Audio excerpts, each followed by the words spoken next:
Pulni yaxshi ko'ramiz. Ikkinchi o'rinda gul. Gul sovg'a qilish kerak. Главное внимание. Zabota. Да. Har kuni e'tibor berib, Ayolingiz bormi? hozircha yo'q. Men faqat gul, keyin yoniga mayda-chuyda qo'shimcha savdolar. Eng asosiy shirin gap, bitta gul berib qo'ysa bo'ldi. Ayol kishini ko'nglini olish uchun 8-marta nima qilish kerak? Gul sovg'a qilish kerak. Bilan yaxshi gapirish kerak. Asosiysi o'zi yaxshi gapda. Kim taraflama bo'lishidan-da. Masalan, Nima adam, qilish kerak, чтобы вот ты обрадовалась, чтобы. Mana umumiy hisobda. gul, pul. Qiz bolani yana nima radovich qiladi? Bo'ldi. Yaxshi gaplar, shirinliklar. Главное внимание. Zabota. Да. Shu o'ylab 8-martga podarka bersa, shu glавныйsi-da.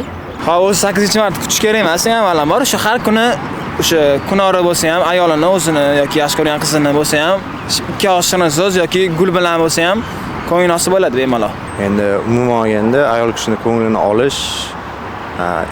olish uchun o'zi imенно 8-marta kutish kerak emas. Har kuni e'tibor berib, Ayolingiz bormi? hozircha yo'q. Gul. Faqat gulmi? Menimcha har bitta ayolni ko'ngli 8-marta gul olsagina, xursand bo'lsa kerak. Bahoriy kayfiyat beradi deysizda. Gul. Sizningcha. Guldan tashqari yana siz asosan nima sovg'alar qilasiz? Men faqat gul, keyin yoniga mayda-chuyda qo'shimcha savdolar. Ha. Boshqa kunlarda-chi, masalan, bayram emas, boshqa kunlar, oddiy kunlarda ham gul sovg'a qilib turasizmi? Yo'q, Nima uchun faqat bayram kuni gul sovg'a qilish kerakmi? bilmasam, faqat men shunga o'rganganman-da. Ha, faqat bayram kuniga. Ha, lekin boshqa kun ham oyimga berib turaman, lekin qizlarga yo'q. Meni fikrimcha, eng asosiysi e'tibor. Shirin so'z, e'tibor, shuni o'zi ham yetarli, kifoya. Gul, pul. Endi gul bo'lsa undan ham yaxshi-yu, yo'q, imkoniyati yo'q odam, naqal e'tibor, shirin so'z.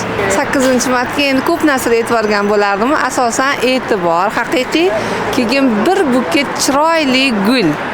Bitta brilliant isirg'i bo'lsa ham kamlik qilmaydi. Rahmat. Qo'shimchasiga. Yana ham xursand bo'laman. Ayol kishiga tilla buyum, gul asosiy sovg'a deb hisoblayman. Gul sovg'a qilsa yaxshiroq bo'lardi yoki kitob. Kitobmi? Ikkovi birgalikda. Asosan bayramlarda qanaqa sovg'a olib turasiz? Men asosan turmush o'rtog'imdan, o'g'limdan gullar olaman. Bundan tashqari o'zimga kerakli narsalar uchun pullar sovg'a qilishadi, o'zim kerakli narsani olaman. Nima sovg'a qilish kerak? Gul sovg'a qilish kerak. Siz bayramlarda nima sovg'alar qilib turasiz? Shu ko'proq gulda endi. Mabodo bayramda sovg'a qilishmasa qanaqa bo'ladi, ayol kishilar xafa bo'ladi deb o'ylaysiz?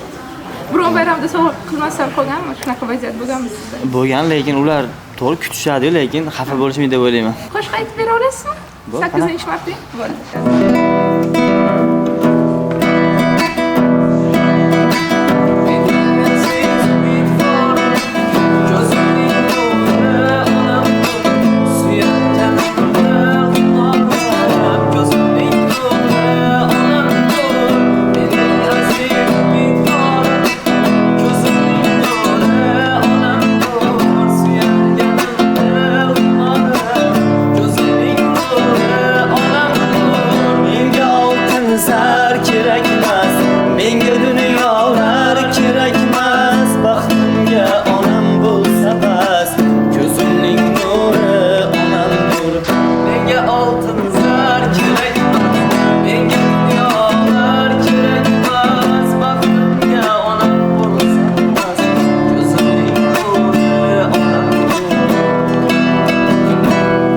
Asosiy shirin gap, bitta gul berib qo'ysa bo'ldi.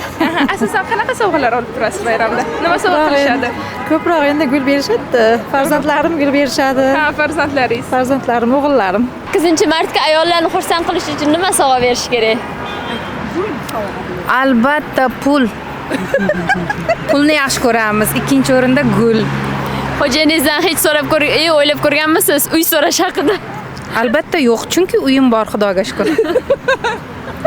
Siz ham bir o'z. Yo'q, bunga gapirib Bunga ham pul yoqadi, bunga ham hamma ayollarga pul yoqadi.